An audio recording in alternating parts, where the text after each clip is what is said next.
A few days later, Kim's funeral was finally held. Close family members and friends gathered at the church to pay their last respects to Kim, whose life had ended so suddenly and unfairly. Despite the wrongs she had done, she had not deserved such a cruel and lonely death. Minsu and Sonjin sat side by side in the pews, their fingers intertwined as they stared at the simple coffin laid before them. Minsu's thoughts drifted to the good memories they had once shared. Moments of laughter and secrets whispered between friends. Even though their friendship had ended on a bitter note, Minsu still considered Kim someone who had played an important part in her life, a chapter that had shaped her in ways she couldn't deny. Beside her, Sonjin squeezed her hand gently, reminding her without words that it was all right to grieve, that Kim was finally at peace, far from all the pain and betrayal that had haunted her final days. At the front, Wuben sat quietly with Dr. Anna, who had accompanied him to the funeral. His mind replayed memories of Kim, how she had been changing for the better, ready to start anew and become the person she was always meant to be before fate had so cruelly cut her life short. They had once been enemies, yet somehow they had become friends in the end. He glanced at Kim's father sitting with his brother a few seats away, and the heartbreak on the old man's face was plain to see.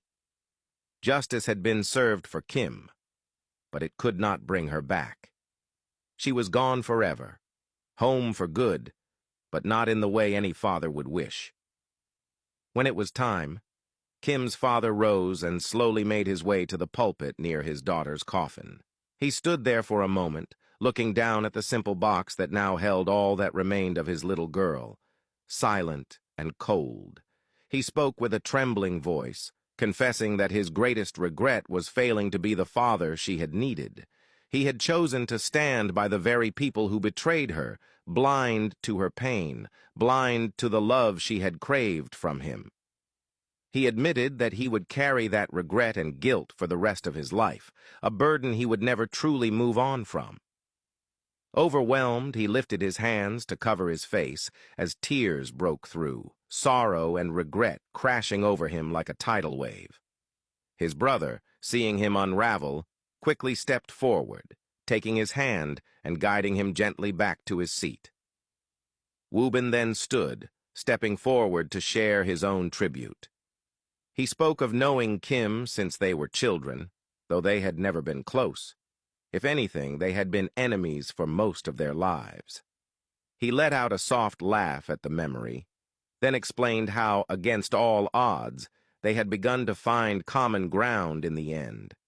He spoke of how he had seen something in her that few others did, a light buried beneath all the pain and mistakes, a light he had tried so hard to help her find again. He was grateful that she had found it at last, even if only briefly before her life was stolen away. He said he would always treasure the memory of being the last person to see her smile, to see the peace return to her face, if only for a moment. He glanced at the coffin, silently wishing her peace in paradise, certain she was now in a place far kinder than the world she had left behind. She would be missed, deeply, truly missed. At the graveyard, mourners gathered in a tight circle as Kim's coffin was slowly lowered into the earth beside her mother's grave. The finality of it settled heavily in the air.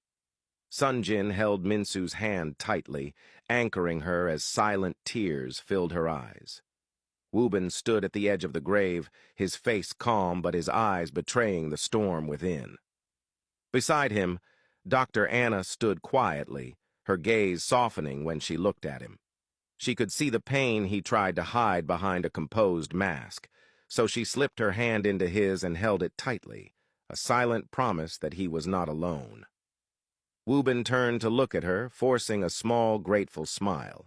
But a few feet away, Yuna stood watching them, her heart sinking at the sight of their clasped hands. Once, it would have been her by his side in moments like this, comforting him, holding his hand through the darkness. Now they seemed like strangers, miles apart, even when standing so close. Wuben's gaze shifted beyond the mourners to the line of cars parked at the edge of the graveyard. In one of the cars, he noticed someone sitting behind the half-open window, staring out at him intently. He squinted slightly, his chest tightening. The face was hidden in shadow, but something about the figure felt familiar. He couldn't quite place it. Yet a strange chill settled in his gut. Even on this day, some secret seemed determined to linger in the shadows, refusing to stay buried with the dead.